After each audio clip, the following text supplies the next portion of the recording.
Assalamualaikum sahabat ruang belajar, apa kabar semuanya? Semoga sehat selalu. Ketemu lagi dengan saya Eko Prasetyo, selamat datang di ruang belajar. Percaya atau tidak, hutang itu adalah sebuah candu. Selayaknya orang yang sedang kecanduan, biasanya punya dampak adiktif. Akibatnya apa? Sulit banget. Orang yang sudah kecanduan itu sulit untuk berhenti. Inilah yang bikin kenapa banyak orang yang sudah berhutang, yang terjebak dalam hutang, mereka itu sulit lepas. Ya, karena tanpa sadar mereka telah kecanduan hutang. Ya, kamu gak salah dengar. Ketika seseorang berhutang, anggap saja ada seseorang yang membeli motor. Ia membelinya secara kredit. Katakanlah jangka waktunya 36 bulan. Apa yang terjadi? Ya, selama setiap bulan, selama 36 bulan, mereka akan terjebak pada satu aktivitas yang membuat kita semakin adiktif. Aktivitas itu bernama membayar cicilan hutang. Bulan pertama, bulan kedua, bulan ketiga, sampai dengan bulan ke-36. Selesai kamu lunas. Mungkin kamu dalam pikiran logismu, kamu gak akan ngambil hutang lagi. Tapi entah karena suatu kondisi, suatu situasi, akhirnya apa?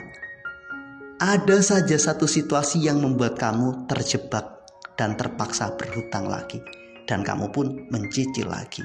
Ini bukti hutang itu menghasilkan candu, karena ada repetisi.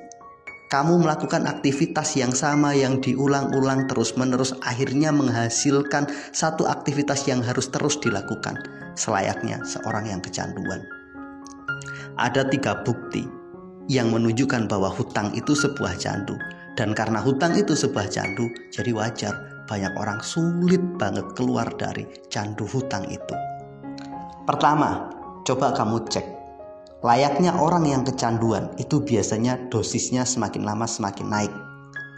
Kalau kita hubungkan dengan hutang, nominal dan jumlah hutangmu itu semakin lama biasanya semakin meningkat. Coba kamu ingat-ingat ketika pertama kali kamu berhutang, berapa sih nominal uang yang kamu saat itu berhutang? Mungkin 100 ribu, 200 ribu, 1 juta, 2 juta, atau setiap orang berbeda-beda. Pada saat pertama kali kamu berhutang, perasaanmu gak nyaman, gak enak, gelisah. Tapi kemudian saat hutang itu lunas, kamu pun akan nambah dari 100 ribu ke 200 ribu, terus ke 500 ribu, terus ke 1 juta, ke 10 juta, ke 100 juta, bahkan bisa jadi sampai 1 M. Ya, semakin lama nominal hutangmu semakin naik dan kamu mulai terbiasa. Saya ingat cerita sahabat saya, dia bercerita pertama kali saya berhutang itu saya hutang motor. Pada saat itu nilainya 15 juta, kemudian cicilannya sekitar 600 ribu sebulan.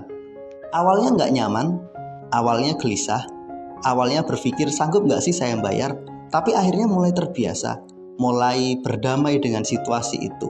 Ketika bingung untuk bayar cicilan, dia mulai berpikir, memikirkan aneka macam cara, bahkan kadang terpaksa gali lubang tutup lubang.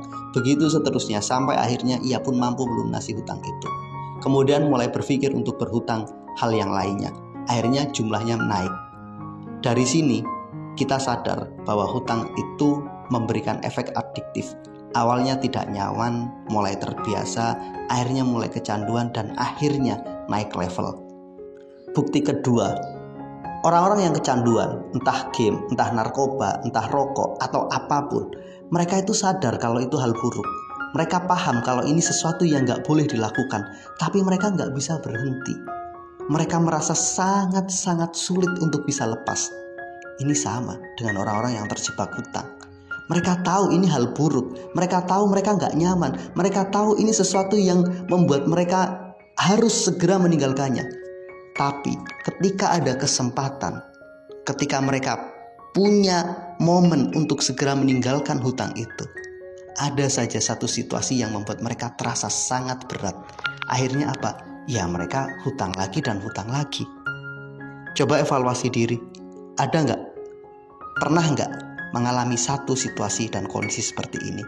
Kita itu sudah sadar, kita itu sudah berniat nggak berhutang lagi, tapi tetap saja rasanya sulit.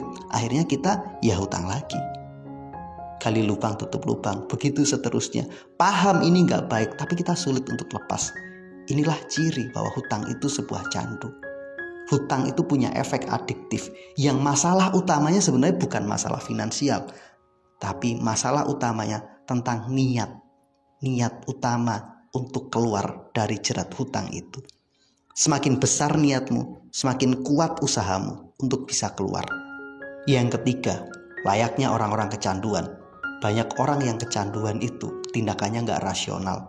Orang kecanduan narkoba, mereka akan menghalalkan segala cara untuk membeli narkoba.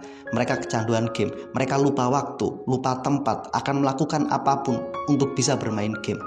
Sama, orang-orang yang berhutang juga kadang melakukan tindakan-tindakan gak rasional. Mereka tahu bahwa ini bukan solusi, tapi mereka gak peduli. Banyak hal yang gak rasional yang mereka lakukan. Mereka tergiur dengan tas yang menarik. Mereka akan membelinya dan kemudian menggunakan paylater sebagai solusinya. Walaupun kemudian mereka sadar, seharusnya aku gak beli tas ini. Teman-temanmu lagi healing, dengan tanpa pikir panjang akan menggunakan paylater untuk memesan hotel, travel, dan seterusnya. Setelah healing apa yang terjadi? Kita pun menyesal. Banyak banget tindakan gak rasional kita lakukan. Banyak banget hutang-hutang yang gak produktif kita lakukan. Karena memang inilah candu. Terus gimana biar bisa lepas dan bebas dari candu hutang itu? Kamu harus punya benar-benar niat yang serius. Kamu harus punya mindset dan pengetahuan yang benar tentang keuangan.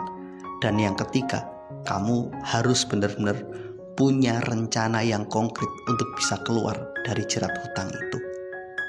Buat kamu yang mungkin merasa kesulitan untuk bisa lepas dari jerat hutang ini sendirian, yuk gabung dengan komunitas kami. Di komunitas ini kita akan bareng-bareng belajar untuk step by step melepaskan diri dari jerat hutang itu. Cara gabungnya, temukan link gabungnya di deskripsi video ini. Terima kasih telah menonton. Sampai ketemu pada video kami berikutnya. Assalamualaikum warahmatullahi wabarakatuh.